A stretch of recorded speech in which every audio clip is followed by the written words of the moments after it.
ഹരേ രാമ രാമ രാമ ഹരേ ഹരേ, ഹരേ കൃഷ്ണ കൃഷ്ണ കൃഷ്ണ ഹരേ ഹരേ.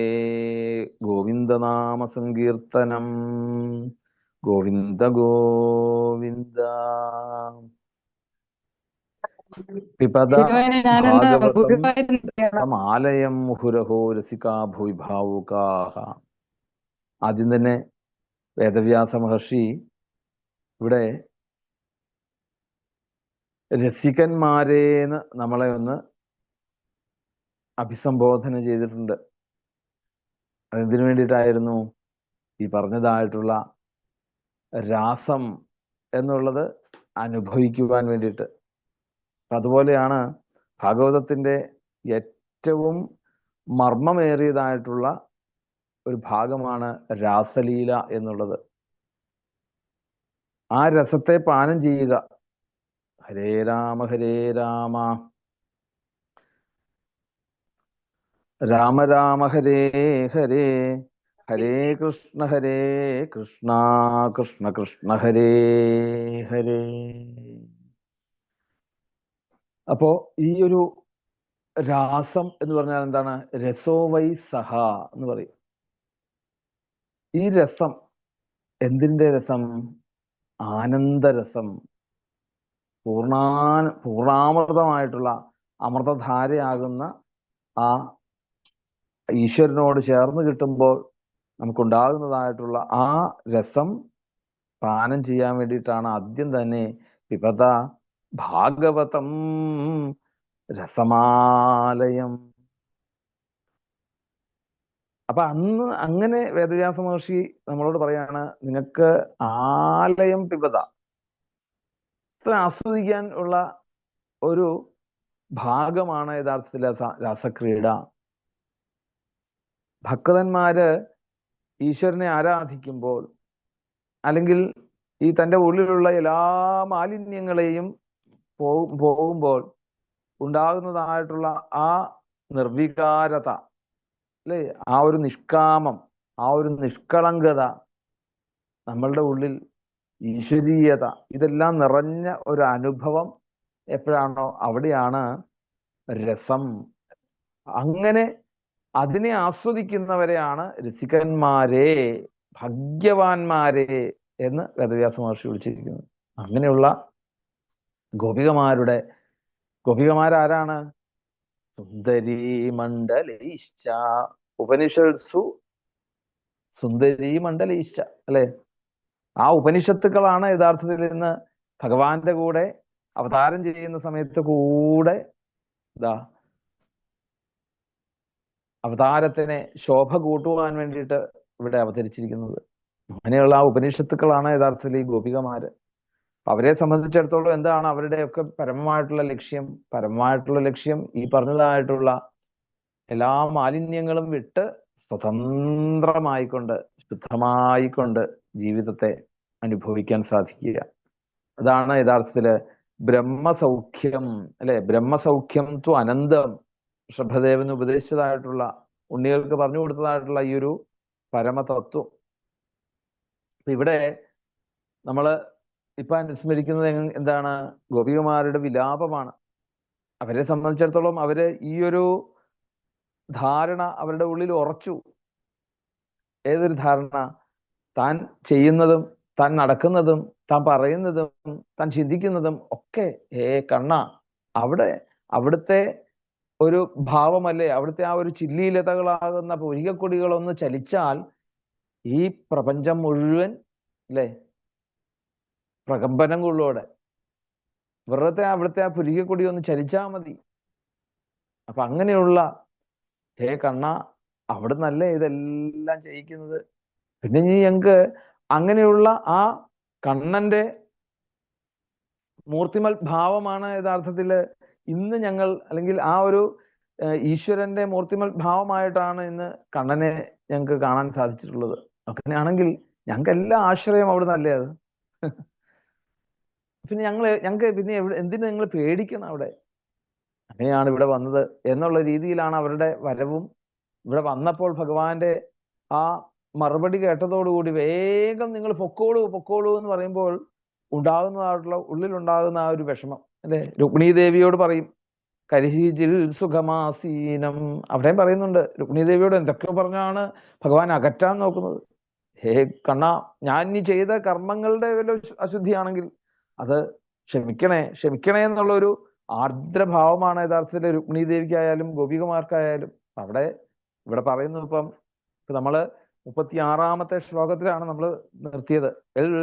അംബുജാക്ഷതവ പാദതലം രമായാം ദത്തക്ഷണം ക്വചിതരണ്യജനപ്രിയസ്യാസ്മാസ്പ്രാക്ഷ്മതൽ പ്രഭൃതി നാന്യസമക്ഷമംഗ ധാതും ത്വയാഭിരമിതാ വ്യതപാരയാമ. ഗുരുവായൂരപ്പ, അവിടുത്തെ ആ തൃപ്പാദങ്ങളെ ആശ്രയിക്കുവാൻ വേണ്ടി എത്രയോ പേര് മോഹിക്കുന്നു അല്ലേ. പദഭജനം ശ്രേയ, പദഭജനം ശ്രേയ, അത് മാത്രം മതി. തൃപ്പാദങ്ങൾ മാത്രം ധ്യാനിക്കുന്ന യോഗികളുണ്ട്. അവർക്ക് അതുകൊണ്ട് തന്നെ അവരുടെ ഈ ജന്മത്തിലുള്ള സാഫല്യം മുഴുവൻ നിൽക്കുന്നു. അങ്ങനെയുള്ള ആ തൃപ്പാദങ്ങളെ സേവിക്കാൻ ഞങ്ങൾക്ക് അധികാരമില്ലേ? ദത്തക്ഷണം കൊജിതര അരണ്യജനപ്രിയസ്യ, അങ്ങ് ശരിക്കും യഥാർത്ഥത്തില് ഈ വൃന്ദാവന അല്ലേ, ഈ കാട്ടു ജാതിക്കാരായിട്ടുള്ള ഞങ്ങളെ ഇഷ്ടമായിട്ടല്ലേ അങ്ങ് ഇവിടെ ഈ വൃന്ദാവനത്തിൽ വന്നത്? ഈ വൃന്ദാവനത്തിലേക്ക് വരാൻ കാരണം എന്താണ്? ശരിക്കും അങ്ങയുടെ ഞങ്ങളോട് എത്രയോ അല്ലെ അമിതമായിട്ടുള്ള ഒരു സ്നേഹമല്ലേ യഥാർത്ഥത്തിൽ അങ്ങേ ഇവിടെ കൊണ്ടിരിച്ചത്. അങ്ങനെയാണെങ്കിൽ കണ്ണ, അവിടുത്തെ ആ പാദം ഒന്ന് കാണാൻ, ഒന്ന് സ്മരിക്കാൻ, ഒന്ന് ആ ശിരസ്സൊന്നത ആ പാദങ്ങളിൽ ഒന്ന് മുട്ടിച്ച് നമസ്കരിക്കാൻ ഞങ്ങൾക്ക് സാധിക്കില്ല കണ്ണ.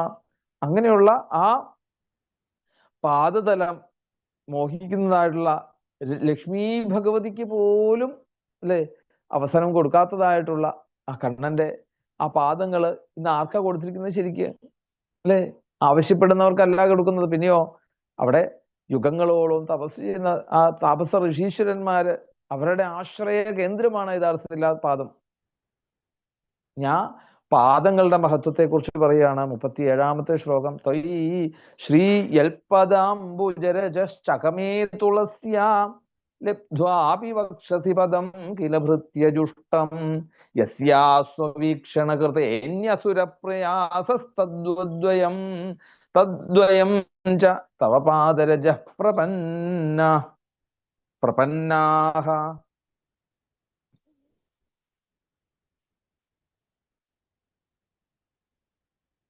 ആ യാതൊരാളുടെ അല്ലെ കരുണാകടാക്ഷം തങ്ങളിലേക്ക് ലഭിക്കുവാൻ വേണ്ടിയാണോ അവിടെയുള്ള അന്യസുരപ്രയാസം അസുരന്മാരല്ലാത്തവര് ആരാണ്? ബ്രഹ്മാദികളായിട്ടുള്ള ദേവന്മാരുടെ ആ ഒരു ദുഃഖം ആ മഹാലക്ഷ്മി മാറിടത്തില് വന്ന് സ്ഥാനം പിടിച്ചു. അവിടെയാണല്ലോ ഭൃഗുപാദചിഹ്നം അല്ലെ, അച്ഛന്റെ പാദചിഹ്നമുള്ളിടത്ത് ദാ വന്നിരിക്കുവാനുള്ള ഒരു ഭാഗ്യം. അങ്ങനെയുള്ള ലക്ഷ്മി ഭഗവതി പോലും അനേകം സേവകന്മാരായിട്ടുള്ള ജനങ്ങളെ ആശ്രയിക്കുന്ന അല്ലെങ്കിൽ യോഗികളായിട്ടുള്ളവരെ ആശ്രയിക്കുന്നതായിട്ടുള്ള യൽപദാംബുജ രജശ്ചകമേ തുളസ്യ, രജസ് ആ പാദങ്ങളുടെ അടിയിൽ പറ്റിപ്പിടിച്ചതായിട്ടുള്ള രജസ്സിനെ പോലും നമസ്കരിക്കുന്നതായിട്ടുള്ള യോഗികള് അല്ലെ. ആ രജസ്സുകളെ എങ്ങനെയാണോ തുളസി അവിടുത്തെ ആ പാദങ്ങളിൽ എപ്പോഴും കെട്ടിപ്പിടിച്ചു കിടക്കുന്നത്, അങ്ങനെ ആ തുളസിയുടെ ഒരു ഭാഗ്യം പോലെ ഭാഗ്യം മനസ്സിലാക്കിക്കൊണ്ട് ദാ ആ ലക്ഷ്മി ഭഗവതി പോലും ആഗ്രഹിക്കുന്ന ആ തൃപ്പാദങ്ങളെ ഞങ്ങള് പ്രപന്നാഹ, ഞങ്ങൾ ആശ്രയിക്കുന്നു കണ്ണ. അതിനുവേണ്ടി ഞങ്ങളിതാ കാണാൻ വേണ്ടി ആശ്രയിക്കുന്നു എന്നാണ് അവരവിടെ പറയുന്നത്. ഇപ്പൊ യഥാർത്ഥത്തില് തുളസിയുടെ ഒരു മാഹാത്മ്യം നമുക്ക് പല പുരാണങ്ങളിലും വ്യത്യസ്തമായിട്ടുള്ള രീതിയിൽ അവിടെ പറയുന്നുണ്ട്. അപ്പൊ ഇവിടെ ആ തുളസിയുടെ മഹത്വത്തെ കുറിച്ചാണ് അവിടെ ബ്രഹ്മവൈവർത്ത പുരാണത്തിലൊക്കെ പറയുന്നു, ധർമ്മധ്വജൻ എന്നുള്ള ഒരു രാജാവ് രാജ്ഞിയായ മാധവിയോടും കൂടി ഗന്ധമാദന പർവ്വതത്തില് അനേകം കാലം അവിടെ താമസിച്ചു. അവര് വേണ്ട രീതിയിലുള്ള ദാമ്പത്യം അനുഭവിച്ചു, ക്രീഡിച്ചു. അവിടെ ആ ഗന്ധമാദന പർവ്വതത്തിന്റെ താഴ്വരയിലായിക്കൊണ്ട് അവര് ചെയ്ത ആ തപസ്സിന്റെ ഫലം അല്ലെങ്കിൽ പുണ്യത്തിന്റെ ഫലമായിക്കൊണ്ട് രാജ്ഞിത ഒരു പുത്രിയെ പ്രസവിച്ച്, ആ പ്രസവിക്കുന്ന സമയത്ത് ജനനസമയം ഏറ്റവും കാലം ശോഭനമായിരുന്നു. അങ്ങനെ അത് വളർന്നു, വിവാഹപ്രായമായി.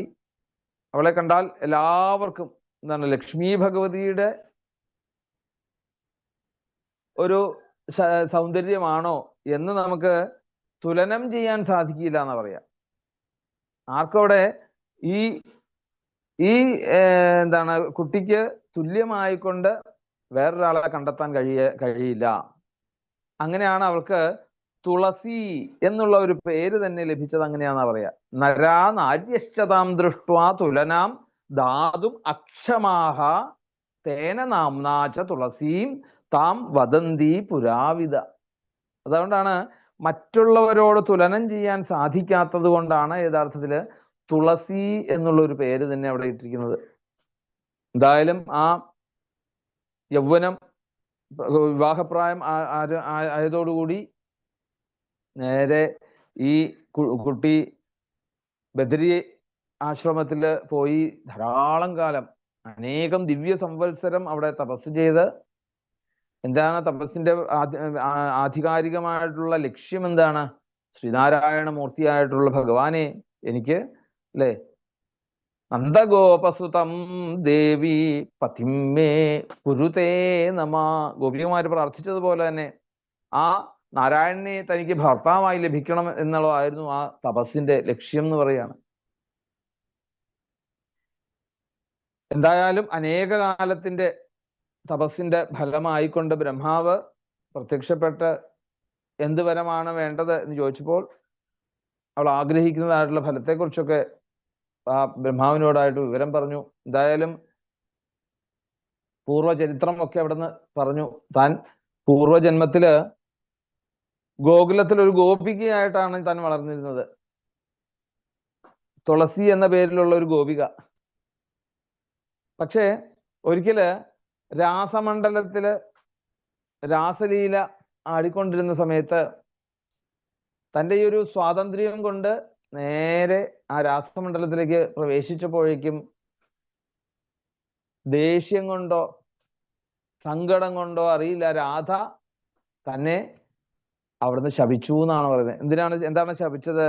നീ ഒരു മനുഷ്യ യോനിയിൽ ചെന്ന് ജീവിക്കട്ടെ എന്ന് ശപിക്കുകയാണ് ഉണ്ടായത്. അപ്പോൾ ഭഗവാൻ ആ നിമിഷം കൊണ്ട് തന്നെ അവിടെ നിന്ന് തനിക്കുണ്ടായതായിട്ടുള്ള വിഷമം മനസ്സിലാക്കിക്കൊണ്ട് ഭഗവാൻ അവിടുന്ന് ആ ശാപത്തിൽ നിന്നും മോക്ഷം അവിടുന്ന് കൊടുത്തു എന്നാ പറയുന്നത്. എന്താണ് മോക്ഷം കൊടുത്തത്? സ ഗോവിന്ദോ മദംശം ത്വം ചതുർഭുജം ലഭിഷ്യസി തപസ്തപ്ത്വാ ഭാരതേ ബ്രഹ്മണോ വരാൽ. ഗോലോകനാഥനായിട്ടുള്ള ഭഗവാൻ ഗോവിന്ദൻ പറയുകയാണ്, നീ അടുത്ത ജന്മത്തില് ഇനി മനുഷ്യ സ്ത്രീയായിക്കൊണ്ട് ജനിച്ചാല് തപസ് ചെയ്ത് ബ്രഹ്മാവിനെ പ്രത്യക്ഷീകരിക്കും. ആ ബ്രഹ്മാവിന്റെ പ്രസാദം ഹേതുവായിക്കൊണ്ട് എൻ്റെ അംശമായിട്ടുള്ള മഹാവിഷ്ണുവിനെ ഭർത്തൃത്വേന നിനക്ക് പ്രാപിക്കാൻ സാധിക്കും എന്ന് അവിടുന്ന് ആ ഭഗവാൻ തുളസിക്ക് അനുഗ്രഹിക്കുന്നു.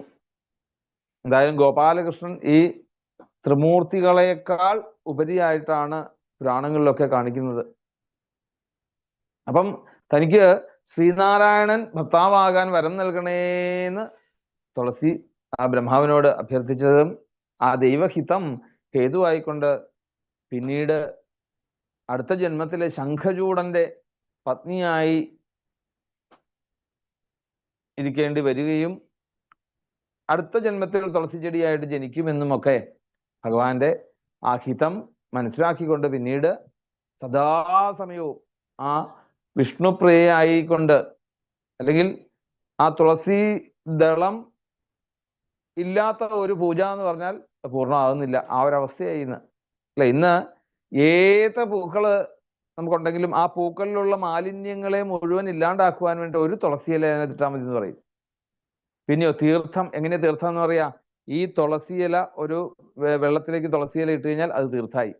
അപ്പൊ അത്ര കണ്ട് ഭഗവാനോട് ചേർന്ന ഒരു ഭാവമായി ഈ സാധാരണ രീതിയിലുള്ള ഈ തുളസി ചെടിക്കും അപ്പം അങ്ങനെ സംഭവിച്ചു. അപ്പം അത്ര കണ്ട് ആ തുളസിയെ അനുഗ്രഹിക്കുന്നതായിട്ടുള്ള അവിടുത്തെ ആ തൃപ്പാദങ്ങള് മോഹിക്കുന്നതായിട്ടുള്ള ലക്ഷ്മി ഭഗവതിക്ക് പോലും സാധിക്കുന്നില്ല. ലക്ഷ്മി ഭഗവതിക്ക് സ്ഥാനം കൊടുത്തു. എവിടെയാ സ്ഥാനം കൊടുത്തത്? മാർവിടത്തില്. പക്ഷെ മാർവിടത്തിൽ സ്ഥാനം കൊടുത്താലും അതൊന്നും യഥാർത്ഥത്തില് ഭക്തന്മാരെപ്പോഴും മോഹിക്കുന്നത് എവിടെയായിരിക്കും? ഭക്തന്മാരെപ്പോഴും മോഹിക്കുന്നത് ഈ തൃപ്പാദങ്ങളാണ്. ആ തൃപ്പാദങ്ങൾ എപ്പോഴും ആസ്വദിക്കാൻ ഭാഗ്യമുള്ള ആ തുളസിയോടുള്ള ഒരു അസൂയ കൊണ്ടാണോ അറിയില്ല, എന്തായാലും അങ്ങനെയുള്ള ആ തദ്വയം ച തവ പാദരജ പ്രപന്നാഹ, തദ്വദ്വയം ച തവ പാദരജ പ്രപന്നാഹ, അതേ പ്രകാരം തദ്വത് അതേ പ്രകാരം ഞങ്ങളും വയം ച തവ പാദരജ പ്രപന്നാഹ, ഞങ്ങളെന്താ അവിടുത്തെ പ്രപന്നകളായിട്ട് മാറിയിരിക്കാൻ ആശ്രയിക്കുകയാണ് അവിടുത്തെ പാദങ്ങള് എന്ന് അവർ പറയുന്നു. എന്തായാലും ഈ ഭഗവാന്റെ ഓരോരോ അംഗങ്ങളെ മുമുക്ഷുക്കള് കാക്ഷിക്കുന്നത്, അതില് ഓരോരുത്തരും ഓരോ അംഗങ്ങളെയാണ് അവിടെ സ്വീകരിക്കുന്നത് അല്ലേ. ചിലര് ഭഗവാന്റെ ആ കണ്ണുകളാണ്, മന്ദഹാസമാണ്, ദന്തപ്രകാരങ്ങളാണ്, ഉയർന്ന നാസികയാണ്, തിരുനെറ്റിയാണ്, വിടർന്നതായിട്ടുള്ള മാറിടാണ്, വനമാലയാണ്, അല്ലെങ്കിൽ ശംഖ, ചക്രം, ഗദ, ഇങ്ങനെ പല വിധത്തിലുള്ള അംഗങ്ങൾ പൂർണ്ണമായിട്ടും ഉണ്ടെങ്കിലും മുമുക്ഷുക്കളെ സംബന്ധിച്ചിടത്തോളം എന്താണ്? അവരെപ്പോഴും ആ ശ്രീപാദത്തെയാണ് അവിടെ ആശ്രയിക്കുന്നത്. അങ്ങനെ ഈ മഹാലക്ഷ്മിയുടെ അവസ്ഥ അത്യന്തം നമുക്കറിയാം, പ്രൗഢഗംഭീരമാണല്ലോ അവിടെ അല്ലെ. ആ ശ്രീ ഭഗവതിയുടെ കടാക്ഷമാണ് ഇന്ന് ബ്രഹ്മാദി ദേവന്മാര് പോലും ആഗ്രഹിക്കുന്നത്, അല്ലെങ്കിൽ അവരുടെ പോലും ലക്ഷ്യം അതാണ്. ആ ലക്ഷ്മി ദേവി ഭഗവാനെ അല്ലെ, ഭഗവാനോട് അപേക്ഷിച്ചുകൊണ്ട് തനിക്ക് ലഭിച്ചതായിട്ടുള്ള സ്ഥാനം വക്ഷോദേശമാണ് അല്ലെ, വക്ഷപ്രദേശമാണ് ശരിക്കും. അപ്പൊ തുളസി തൻ്റെ തപസ്സിന്റെ ഫലം കൊണ്ട് പാദസേവ ചെയ്യാൻ സാധിക്കുന്നു. അപ്പൊ തനിക്ക് ലഭിച്ച ആ സ്ഥാനത്തിൽ എന്താണ്, ഒരു അസംതൃപ്തി ആയിട്ടെന്നോളമാണ് ഇന്ന് ലക്ഷ്മി ഭഗവതി എന്താണ് ആ പാദസേവയ്ക്ക് വേണ്ടിയിട്ട് മോഹിക്കുന്നത്, പാദസേവ അനുഷ്ഠിക്കുവാൻ വേണ്ടി ആഗ്രഹിക്കുന്നത്. ആ ശ്രീപാദങ്ങൾ തന്നെയാണ് ഞങ്ങളും ഹേ ഗുരുവായൂരപ്പ അവിടത്തേക്ക് ആശ്രയിക്കുന്നത്. അതുകൊണ്ട് അങ്ങനെ ആ പാദസേവയുടെ സർവമായിട്ടുള്ള ഫലം അല്ലെങ്കിൽ ഉത്കൃഷ്ടം എന്താണ് എന്നുള്ളത് ആ ഗോപികമാരത കണ്ണനോട് അവിടെ പറഞ്ഞു കൊടുക്കുന്നു. തന്ന പ്രസീത വർജിനാർദ്ദന തേഘ്രിമൂലം പ്രാപ്ത വിസൃജ്യ വസതീസ്തുപാസനാശാ സുന്ദരസ്മിത നിരീക്ഷണ തീവ്രകാമതപ്രാത്മനാം പുരുഷഭൂഷണദേഹി ദാസ്യം. എല്ലാവരുടെയും ദുഃഖത്തിന് ശമനം വരുന്നതായിട്ടുള്ള ഈ പുരുഷന്മാർക്ക് ആകമാനം, പുരുഷം എന്ന് പറഞ്ഞാൽ അവിടെ ശരിക്ക് മനുഷ്യരെന്നുള്ളതാണ് അവിടെ ജീവജാലങ്ങൾക്കെല്ലാം അലങ്കാരഭൂതനായിട്ടുള്ള ഹേ ഗുരുവായൂരപ്പ അങ്ങേ ഒന്ന് ആഗ്രഹിക്കുക, ഉപാസിക്കുവാൻ വേണ്ടിയിട്ടുള്ള ആഗ്രഹത്തോടു കൂടി ഞങ്ങള് എല്ലാം വിട്ടു വന്നിരിക്കുകയാണ് ഇവിടെ. വിസൃജ്യ വസതീസ്തു ഉപാസനാശാഹ, ഞങ്ങളുടെ വസതി, ഞങ്ങളുടെ ഗൃഹം, അതുപോലെ തന്നെ ആ ഗൃഹത്തിനോട് ചേർന്നിരിക്കുന്നതായിട്ടുള്ള എല്ലാം ഞങ്ങൾ ഇട്ടെറിഞ്ഞ് ഇവിടേക്ക് വന്നിരിക്കുകയാണ്. അങ്ങയുടെ എന്താണ് മന്ദസ്മിത സുന്ദരസ്മിത നിരീക്ഷണ തീവ്രകാമ അല്ലെ, അങ്ങയുടെ ആ മനോഹരമായിട്ടുള്ള മന്ദഹാസത്താൽ മനസ്സ് നീറുന്നതായിട്ടുള്ള അടിയങ്ങൾക്ക് അങ്ങയുടെ ആ ഒരു പാദദാസ്യം അല്ലെ തൃപ്പാദത്തെ ഒന്ന് സേവിക്കുവാൻ വേണ്ടിട്ട് അവിടുന്ന് അനുവദിക്കണേ ഗുരുവായൂരപ്പ. അങ്ങയുടെ ആ ഒരു ഭാലദേശത്തിലേക്ക് നോക്കിക്കഴിഞ്ഞാലോ, വീക്ഷ്യാളകാവൃതമുഖം അളകാവൃതം മുഖം തവ കുണ്ടല ശ്രീകണ്ഠസ്ഥലാധരസുധം ഹസിതാവലോകം ദത്താഭയം ച ഭുജദണ്ഡയുഗം വിലോക്യ വക്ഷശ്രിയൈകരമണം ച ഭവാമദാസ്യ. അങ്ങയുടെ ആ ഭാലപ്രദേശത്തെ നെറ്റിയില് തൂങ്ങിക്കിടക്കുന്നതായിട്ടുള്ള അളകങ്ങളെ കണ്ടു കഴിഞ്ഞാൽ അത് ആ കുറുനിരകളെ കൊണ്ടിതാ അലങ്കൃതമാണ് അങ്ങയുടെ ആ ഭാലദേശം. കവിൾത്തടമോ ആ എന്താണ് മകരകുണ്ടലങ്ങളിൽ നിന്ന് വരുന്നതായിട്ടുള്ള ശോഭകള് ആ തനിതനിത്തതായിട്ടുള്ള കവിൾത്തടങ്ങളിൽ തട്ടിക്കൊണ്ട് തിളങ്ങുന്നു. അതുപോലെ തന്നെയോ ആ അധരങ്ങളിൽ നിന്നും ഊർന്നതായിട്ടുള്ള മാധുര്യമേറിയതായിട്ടുള്ള അമൃത ആയിട്ടുള്ള പുഞ്ചിരി അല്ലെങ്കിൽ മന്ദഹാസം. പിന്നെയോ ആ മന്ദഹാസത്തോടുകൂടി എങ്ങനെയാണോ അവിടുന്ന് എല്ലാവരെയും വശീകരിക്കുന്ന രീതിയിലേക്ക്, തന്നിലേക്ക് ആകർഷിക്കുന്ന രീതിയിലേക്കുള്ള അവിടുത്തെ ആ ഒരു കടാക്ഷം. വീക്ഷ്യാളകാവൃതമുഖം തവ കുണ്ടല ശ്രീകണ്ഠസ്ഥലാധരസുധം ഹസിതാവലോകം ദത്താഭയം ച ഭുജദണ്ഡയുഗം വിലോക്യ. അല്ലെ അങ്ങയുടെ ഭുജങ്ങള് ഭക്തന്മാർക്ക് അനുഗ്രഹിക്കുവാൻ വേണ്ടിയിട്ടാണ്. അല്ലെ രണ്ട് കൈകളിലും ഭക്തന്മാർക്ക് ഉള്ള ആയുധങ്ങളാണെങ്കിൽ മറ്റു രണ്ട് കൈകളിലും ഈ ഭക്തന്മാരെ കെയർ ചെയ്യുവാൻ വേണ്ടിയിട്ട്, മറ്റു സന്തോഷിപ്പിക്കുവാനും അവരെ സംരക്ഷിക്കുവാൻ വേണ്ടിയിട്ടും അല്ലെ അവിടത്തേക്ക് സദാസമയവും ധരിച്ചിരിക്കുന്നതായിട്ടുള്ള ആ ഭുജദണ്ഡയുഗങ്ങൾ. അപ്പം അങ്ങനെ അത് തന്നെയല്ല, വക്ഷശ്രിയൈകരമണം ച ഭവാമദാസ്യ. ആ വക്ഷസ്ഥലത്തത ലക്ഷ്മി ദേവി രമിക്കുന്നതായിട്ടുള്ള ആ ഒരു ഭാവവും ഇതെല്ലാം വീക്ഷിക്കുന്ന ഈ അടിയങ്ങൾ അല്ലെ ഞങ്ങള് അങ്ങയില് അത്യാകൃഷ്ടകളായിക്കൊണ്ട് അങ്ങയുടെ ദാസ്യം കൊതിക്കുകയാണ് കൊതിക്കുകയാണ്. അതിനുവേണ്ടി മാത്രം ഇനി ഞങ്ങൾക്ക് വേറെ എവിടെയും പോകാൻ ഞങ്ങൾക്ക് ആഗ്രഹമില്ല. അവിടുത്തെ പാദങ്ങളിൽ ഇത് കണ്ട് എപ്പോഴും ഇരിക്കാൻ ഞങ്ങൾക്ക് ആഗ്രഹിക്കുന്നു. കാസ്ത്യംഗതേ കളപദായ തമൂർഷിതേന സമ്മോഹിതാര്യചരിതാന്നചലേ ത്രിലോക്യാം ത്രൈലോക്യ സൗഭഗമിദം ജ നിരീക്ഷ്യ രൂപം യൽ ഗോ ദ്വിജദ്രുമ മൃഗാ പുളകാന്യഭിഭ്രൻ. അല്ലയോ ഹേ കണ്ണ, എന്താണ് കാസ്ത്യംഗത്തെ കളപദായത മൂർഷിതേന സമ്മോഹിത ആര്യചരിതാന്ന ചലേ ത്രിലോക്യാം. അങ്ങയുടെ ഈ ഒരു അമൃത ഊറുന്നതായിട്ടുള്ള മാധുര്യമേറിയതായിട്ടുള്ള മധുരമാം വണ്ണം പദങ്ങൾ അല്ലെങ്കിൽ സ്വരങ്ങൾ, ആ പദങ്ങളെ തൻ്റെ കയ്യിലുള്ള ആ മുരളിയിലൂടെ ഓടക്കുഴലിലൂടെ അങ്ങ് ആലപിക്കുന്നു. അത് തന്നെയല്ല രൂപഭംഗിയോ, എന്താണ് സൗന്ദര്യോത്തരതോപി സുന്ദരതരം. ത്രൈലോക്യത്തിൽ മറ്റൊന്നിനോടും ഉപമിക്കാൻ സാധിക്കാത്തതായിട്ടുള്ള ആ ഒരു ത്രിലോക സുന്ദരനായിട്ടുള്ള ഭഗവാൻ. അങ്ങനെയുള്ള സമ്മോഹിതാര്യ ചരിതാന്ന ചലേ ത്രിലോക്യാം ത്രൈലോക്യ സൗഭഗമിതം ച നിരീക്ഷ്യ രൂപം. അപ്പം അതിൽ ലയിക്കാത്തവളായി ഈ ത്രിലോകത്തില് ഒരുത്തരെയും കാണാൻ സാധിക്കില്ല കണ്ണ. അവിടുത്തെ കണ്ടു കഴിഞ്ഞാല്, അവിടുത്തെ ആ ഒരു മുരളീഗാനം കേട്ട് കഴിഞ്ഞാല് പിന്നെ എവിടെയാണ് പിന്നെ ഇനി ആൾക്കാർക്ക് പോകാൻ താല്പര്യം ഉണ്ടാകുക?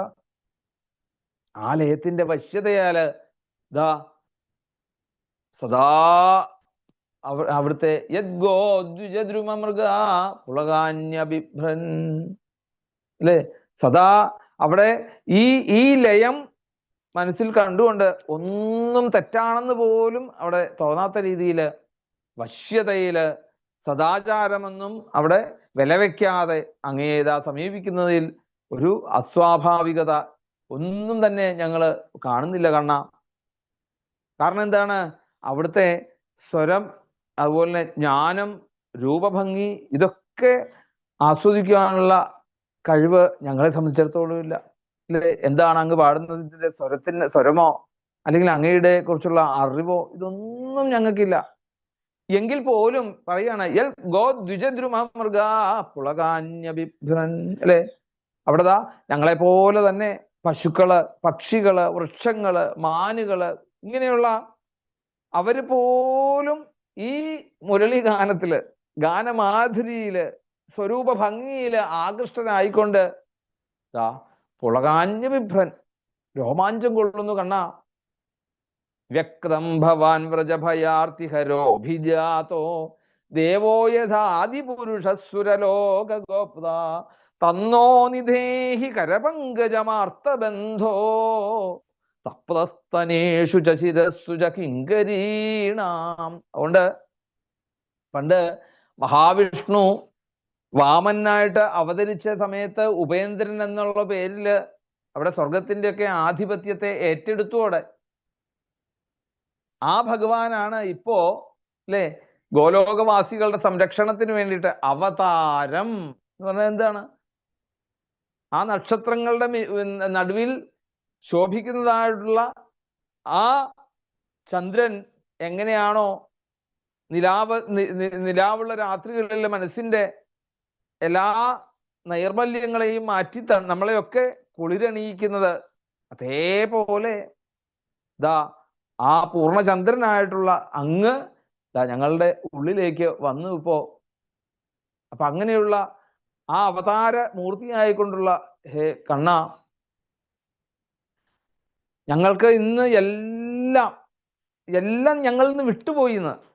ഞങ്ങൾക്ക് അങ്ങയുടെ രൂപത്തിലും ആകൃതിയിലും അല്ലെങ്കിൽ അങ്ങയുടെ ഈ ഒരു ശുദ്ധതയിലും ഞങ്ങൾ പെട്ട് എല്ലാം ഇന്ന് ഞങ്ങളിൽ നിന്ന് വിട്ടുപോയി.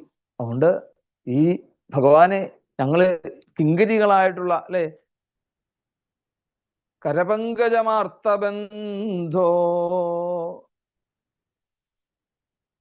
കിങ്കരികളായിട്ടുള്ള അടിയങ്ങളുടെ ഈ മാർവിടത്തില് ശിരസുകളിലും ഒക്കെ അവിടുത്തെ ഒരു കരാനുഗ്രഹം ഞങ്ങൾക്കുണ്ടാവണേ. അവിടുത്തെ ആ ഒരു പാദസ്പർശം, അവിടുത്തെ ആ ഒരു കരസ്പർശം ഞങ്ങളെ എല്ലാം അവിടെ സന്തോഷിപ്പിക്കണേ എന്ന് പറഞ്ഞുകൊണ്ട് അവര് ആ പാദങ്ങളിൽ വീണ് കരഞ്ഞ് കണ്ണാ, ഇനി ഞങ്ങൾക്ക് വേറെ ഒന്നും ആഗ്രഹമില്ല എന്നുള്ള രീതിയിൽ അവരുടെ ശരീരം മുഴുവൻ കണ്ണന് വേണ്ടി അവിടെ അങ്ങ് സമർപ്പിച്ചു. ശരീരം, മനസ്സ് എല്ലാം ഇനി ഒന്നുമില്ല. കാരണം അതെല്ലാം എന്താണ്? ഇതെല്ലാം കണ്ണന്റെയാണ്. കണ്ണനാണ് ഇതെല്ലാം തന്നെ കൊണ്ട് ജയിച്ചുകൊണ്ടിരുന്നതെല്ലാം എന്നുള്ള രീതിയിൽ അവര് ആ പാദങ്ങൾ വീണങ്ങ് നമസ്കരിച്ചു. ഇതിവിക്ലവിതം താസാം ശ്രുത്വാ യോഗേശ്വരേശ്വര പ്രഹസ്യ സദയം ഗോപീരാത്മാരാമോപ്യരീരമൽ. അപ്പം അവരുടെ ഇങ്ങനെ ഒരു പാരവശ്യം കലർന്നതായിട്ടുള്ള വാക്കുകൾ കേട്ട് യോഗേശ്വരനായിട്ടുള്ള ഭഗവാൻ, യഥാർത്ഥത്തില് ഭഗവാൻ ആരാണ്? ആത്മാരാമനാണ് ഭഗവാൻ. എന്നാലും എന്താണ്? അവരുടെ ഈ ലൗകികമായിട്ടുള്ള അവശ്യങ്ങളെ കണ്ടുകൊണ്ട് അവരെ വ്യക്തമായിട്ട് മനസ്സിലാക്കിയ ആളാണ് ആര്? ഭഗവാൻ. അപ്പം അവരുടെ ആധ്യാത്മിക തലത്തിലുള്ള അവരുടെ ചിന്താഗതികളെ മനസ്സിലാക്കിയതായിട്ടുള്ള കണ്ണൻ അവരെ വീണ്ടും പരീക്ഷിക്കുവാൻ വേണ്ടിയിട്ട് ലൗകികമായിട്ടുള്ള രീതിയിൽ താൻ ധരിച്ചു എന്നുള്ള രീതിയിൽ ആ എപ്പോഴും തന്നിൽ നിന്ന് വിട്ടുമാറാത്തതായിട്ടുള്ള ആ ഒരു തൂമന്ദഹാസം, ആ ഒരു പുഞ്ചിരി കൊണ്ട് അവരെ ഒന്ന് സമാധാനിപ്പിച്ചു. അവരോടൊത്ത് കുറച്ചു നേരം അവരെങ്ങനെയാണോ ആ കണ്ണനെ എങ്ങനെയാണോ അവർ കാണുന്നത് ചോദിച്ചു കഴിഞ്ഞാൽ ആധ്യാത്മികമായിട്ടുള്ള രീതി തന്നെയാണ് കണ്ണനെ കാണുന്നത്. അങ്ങനെയാണെങ്കിൽ ആ കണ്ണൻ അത് ഉറപ്പിച്ച് മനസ്സിലാക്കിക്കൊണ്ട് അവർക്കും കൊടുത്തു ഒരു ലൗകികമായിട്ടുള്ള ഒരു സുഖം. അങ്ങനെ ആ പുഞ്ചിരിച്ചുകൊണ്ട് ഭഗവാൻ അവരുടെ കൂടെ കുറച്ചു നേരം ക്രീഡിച്ചു. തങ്ങൾക്ക് ഏറ്റവും പ്രിയപ്പെട്ടവനായിട്ടുള്ള ഉദാരപൂർണനായിട്ടുള്ള കൃപാകടാക്ഷത്തിന് സാക്ഷ്യം വഹിക്കുന്നതായിട്ടുള്ള ആ കണ്ണന്റെ കൂടെ കിട്ടിയതായിട്ടുള്ള ആ ഒരു അത്യാനന്ദം, ഇനി ഇതിപ്പോ ഒരു ആനന്ദം ഇനി അവർക്ക് ഈ ജീവിതത്തിൽ നേടാനില്ല. അത്ര കണ്ട് ആ ഗോപികമാരുടെ ഇടയില് ഉദാരങ്ങളായിട്ടുള്ള പല വിധത്തിലുള്ള ലീലാവിലാസങ്ങൾ അവരെ സന്തോഷിപ്പിക്കുന്ന രീതിയിൽ വിടർന്ന മുല്ലപ്പൂവിനെ ഓർമ്മിപ്പിക്കുന്നത് പോലെയുള്ള ആ തൂമന്ദഹാസം, പിന്നെയോ ആ ദന്തനിരകള് എല്ലാം എങ്ങനെയാണോ ഈ നക്ഷത്രങ്ങൾ ശോഭിക്കുന്നത് അതേപോലെ ആ നക്ഷത്രങ്ങൾ ശോഭിക്കുമ്പോൾ ഈ ഭഗവാന്റെ ദന്തപ്രകാരങ്ങൾ പുറത്തേക്ക് അങ്ങോട്ട് വരുമ്പോഴേക്കും അല്ലേ, അതിന് വലിയ ഒരു അതിൻ്റെ ചുറ്റുമായിക്കൊണ്ട് പൂർണ്ണചന്ദ്രൻ വിളങ്ങുന്നത് പോലെയുള്ള ആ തിരുപങ്കജം, അങ്ങനെയുള്ള ആ പൂർണ്ണചന്ദ്രനെ പോലെ ഭഗവാൻ അവിടുന്ന് ശോഭിച്ചു. ഇങ്ങനെ നൂറുകണക്കിന് ആ ഗോപികമാരുടെ ഇടയിൽ അവരുടെ നേതൃത്വം ഏറ്റെടുത്തുകൊണ്ട് അവരുടെ അടുത്ത് പാട്ടുപാടി, അതുപോലെ തന്നെ നൃത്തം ചെയ്ത് അവരെ കൊണ്ട് പാട്ട് പാടിപ്പിക്കുക, ഭഗവാന്റെ പാട്ട് പാടി കൊടുക്കുക, മുരളി ഊതി വായിക്കുക, ഇങ്ങനെ ഇതെല്ലാം. അതുപോലെ തന്നെ ആ വൈജയന്തി മാലയുടെ കാന്തി കൊണ്ടുമൊക്കെ ആ വൃന്ദാവനം ശോഭനമായി ആക്കിക്കൊണ്ട് പരിലസിച്ചു എന്ന് പറയാണ്. ശരിക്ക് നമുക്കറിയാം, വൈജയന്തി എന്നുള്ള ഒരു മാല യഥാർത്ഥത്തിൽ വൃന്ദാവനത്തിലെ ഓരോ വിശേഷങ്ങളെ കൊണ്ട് ചെയ്തതാണ്. നമ്മൾ അന്ന് പറഞ്ഞിരുന്നതാണ് അല്ലേ.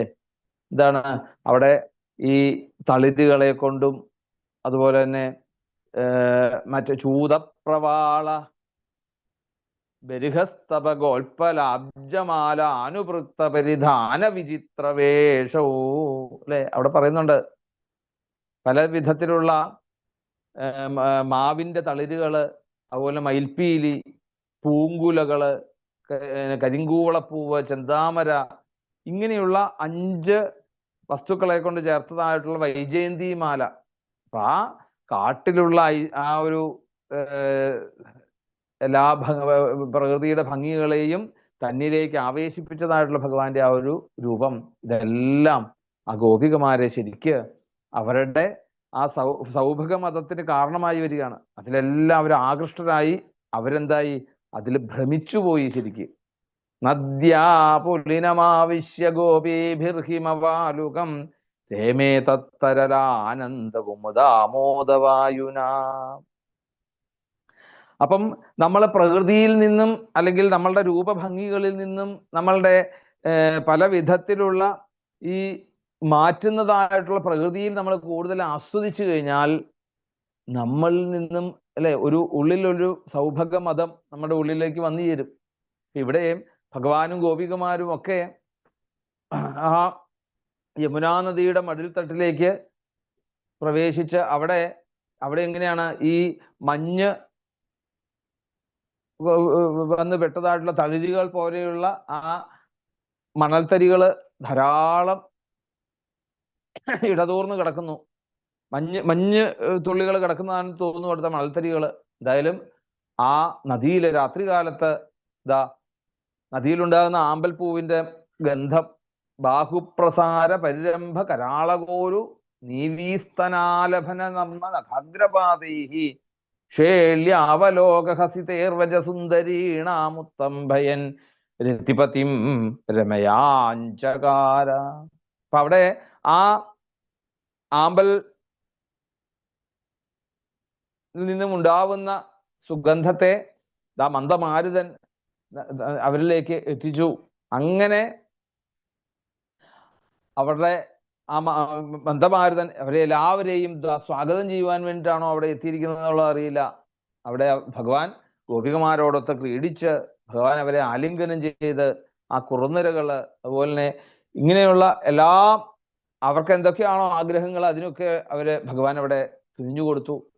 അപ്പം അങ്ങനെ തൻ്റെ ആഗ്രഹങ്ങൾ മുഴുവൻ സാധിച്ചു എന്നുള്ള ഒരു തോന്നലിലേക്ക് എത്തിയതായിട്ടുള്ള ഗോപികള് ഭാഗ്യവതികളായിട്ടുള്ള ആ സ്ത്രീകളാണെന്ന് അവർക്ക് തോന്നിയതോടുകൂടി അവരൊന്ന് അറിയാതെ ഒന്ന് അഭിമാനിച്ചു ശരിക്ക്. കാരണം എന്താണ്, ലക്ഷ്മി ഭഗവതിക്ക് പോലും കിട്ടാത്തതായിട്ടുള്ള ഒരു ആനന്ദമാണ് ഇപ്പം ഇന്ന് ഞങ്ങൾക്ക് കിട്ടിയിരിക്കുന്നത്. അത് അവരെ ഗർവിഷ്ഠകളാക്കി മാറ്റി ശരിക്ക്. ഇത് കണ്ടതായിട്ടുള്ള ഭഗവാൻ അതിൽ നിന്നും അല്ലെ ഭ്രമം വന്നു കഴിഞ്ഞാൽ, പ്രകൃതിയിൽ നിന്നും പല ബന്ധങ്ങളിൽ നിന്നും സമ്പത്തിൽ നിന്നും ഒക്കെ നമുക്ക് ഭ്രമം വന്നു കഴിഞ്ഞാൽ എങ്ങനെയാണോ നമ്മളുടെ ഉള്ളിൽ നിന്നും ഈ യഥാർത്ഥമായിട്ടുള്ള ആ ശുദ്ധത നമ്മളിൽ നിന്ന് വിട്ടുപോകുന്നത്, അത് പോയി കഴിഞ്ഞാൽ എന്തായി, ഭഗവാൻ അവരെ പരീക്ഷിക്കും. വേഗം എന്ത് ചെയ്തോടെ ഏവം ഭഗവത കൃഷ്ണാലബ്ധമാന മഹാത്മനാം ആത്മാനം മേനിരേ സ്ത്രീണാം മാനിന്യോഭ്യധികം ഭുവി. താസാം തൽ സൗഭഗമതം വീക്ഷ്യമാനം ജഗേശവ പ്രശമായ പ്രസാദായ തത്രൈവ അന്തരധീയത. അല്ലെ, ഇത് കണ്ട ആ ഭഗവാൻ അവരെ ഒരു പാഠം പഠിപ്പിക്കുവാൻ ഉദ്ദേശിച്ചുകൊണ്ട് തൽക്കാലം അവിടെ നിന്നും അന്തർധാനം ചെയ്തു എന്ന് പറഞ്ഞുകൊണ്ടാണ് ആ രാസലീലയുടെ ആദ്യ അധ്യായത്തില് വിരാമം. പിന്നീട് അവരിതാ ഇനി കാട്ടിൽ ആ ഭഗവാന്റെ ഒരു വിയോഗം അവരെ വല്ലാണ്ട് പേടിപ്പിക്കുന്ന രംഗങ്ങളൊക്കെ നമുക്ക് അടുത്ത ദിവസം നമുക്ക് അനുസ്മരിക്കാം. പാരായണത്തിലേക്ക് പ്രവേശിക്കാം. ഗോവിന്ദനാമ സങ്കീർത്തനം. ഗോവിന്ദ ഗോവിന്ദ.